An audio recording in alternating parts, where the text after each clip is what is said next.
আজ গুরু পূর্ণিমার পুণ্যতিথিতে তোমাদের সবার খুব মঙ্গলময় হয়ে উঠুক জীবন।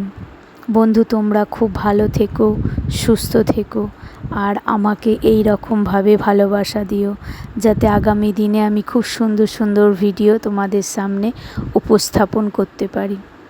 আজকে বাবার প্রথম দীক্ষাদান করলো বাড়িতে এই দাদাটাকে।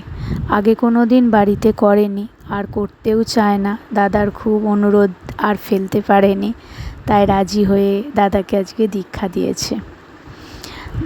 দাদারা একটু মিষ্টি জল খেয়ে যেতে চেয়েছিল, কিন্তু জোর করেই ওদের জন্যে লুচি ঘুগনি বানালাম যাতে ওরা একটু টিফিন করে যায়, কারণ দীক্ষা নেওয়ার পর গুরুবাড়ি থেকে একটু কিছু খেয়ে যেতে হয়। তাই ওদের জন্যেই ছোট্ট আয়োজন।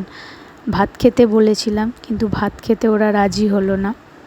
তার সাথে বাবা তো ছোটোখাটো সব পুজোই করে, জানেনই। একটু সত্যনারায়ণেরও পুজো ছিল, তাই সত্যনারায়ণেরও পুজোগুলো করে আসতে হয়েছিল বাবাকে। আর ভাতের জন্যে নিরামিষে বানিয়েছিলাম ক্যাপসিকাম দিয়ে বাঁধাকপি, উচ্ছে চচ্চড়ি, বেগুন ভাজা আর পনির আলুর তরকারি। শাকটাকে আজকে আমি পোস্ত দিয়ে একটু শুকনো শুকনো করে ভেজেছিলাম, 5 ফোড়ন কাঁচা লঙ্কা দিয়ে। এইরকম শুকনো শুকনো করে ভাজলে আমার মেয়ে খুব ভালোবাসে। আর শাশুড়ির জন্য আজকে গোল গোল করে বেগুন ভেজেছিলাম, কারণ মায়ের এই গোল গোল করে বেগুন ভাজা খুব পছন্দের। আর নিরামিষের দিন বাবা তো একটু জ্বর হয়েছে, তাই একটু উচ্ছে দিলে ভাত কটা খাচ্ছে, তাই বাবার জন্য একটু ঝাল ঝাল করে উচ্ছে চচ্চড়ি আর ক্যাপসিকাম দিয়ে বাঁধাকপি আর সতেই রান্না করি।